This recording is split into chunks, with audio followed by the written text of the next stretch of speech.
What up, guys? So one of the questions that I get a lot is about the fear of takedowns with people in jiu-jitsu who do not have a prior wrestling background. I got this question just this morning from a guy named Nick. It's a long question, but again, the gist of it is, Chewy, how do I get over the fear of takedowns? I would like to go for takedowns, but I get disheartened by them and I get smashed sometimes, so I just don't do it, and then I just go back to pulling guard, right? So he doesn't want to be doomed as a guard player forever. So Nick, thanks for the question, bro. Let's jump into it. By the way, nothing wrong with being a guard puller if that's who you want to be, but I think personally it's a good idea to have some good takedowns, because if you have effective takedowns, you then get to decide if you're in a full roll or a live roll or competition. Do I want to take the person down and be on top, or do I want to sit on my butt and pull them in?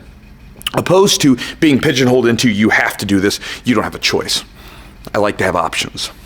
So if you're going to get into takedowns, one of the things you're going to have to do first is you're going to have to shirk the sort of common training practice that jiu-jitsu has that I think honestly gets a lot of people in trouble with takedowns who have never wrestled before and creates a lot of this fear.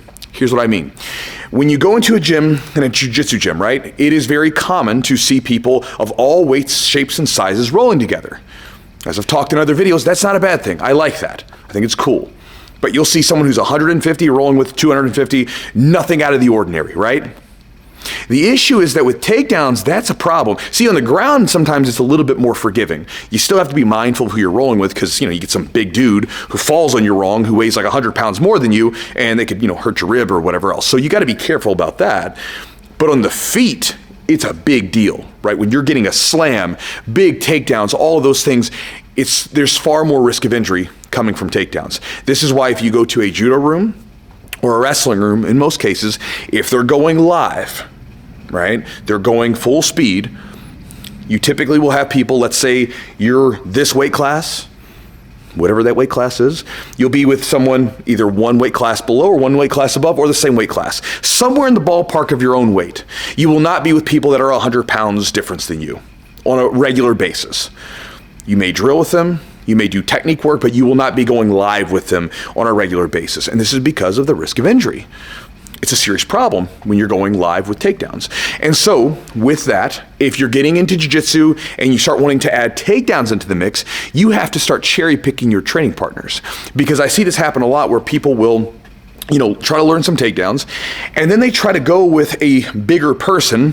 They get smashed a couple times, they get disheartened by it, and they just sort of throw their hands up, this isn't for me, right? Opposed to, well, if we started you off with someone maybe of similar skill level with takedowns who's also, maybe around the same weight, it's a little bit more forgiving, isn't it? You have a little bit more time to work. Now, if you were my student, then there's all kinds of stuff that we could do with situational rollings and everything else. But the reality is that to get over the fear, you have to breed familiarity with it, right? That's a lot of times the fear is unknowns. The fear is coming from, well, what ifs? It's all that kind of stuff.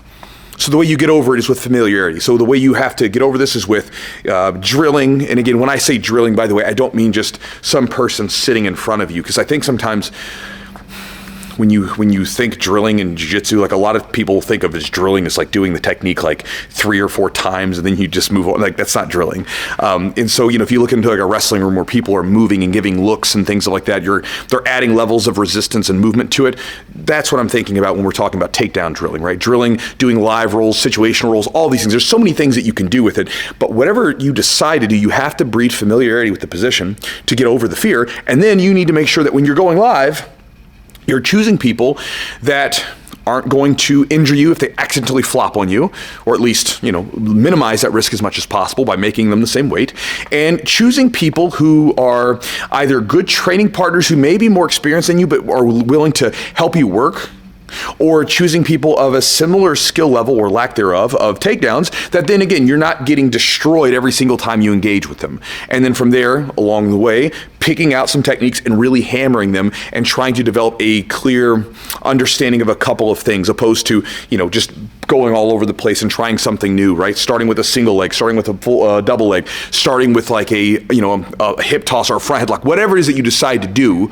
There's a lot of simple stuff that you can do. Shameless plug, if you want a simple takedown style for jiu-jitsu, I have an instructional on my website if you want to check it out. Goes into really simple takedowns that work specifically for jiu-jitsu, and it's been sort of tailored that way. But whatever you like, find it. And then again, you stick with that stuff for a while and give it a go. So again, the big thing is that you have to use the stuff, and you have to make sure you're training with the right people so that you don't get hurt, and also so that you don't get unnecessarily disheartened because you're going up against someone with such a size advantage that it makes it very tough to train those particular things at that time. So anyways, that's the idea. Hopefully it helps you, Nick, and everybody else that asked that question. I'll talk to you next time.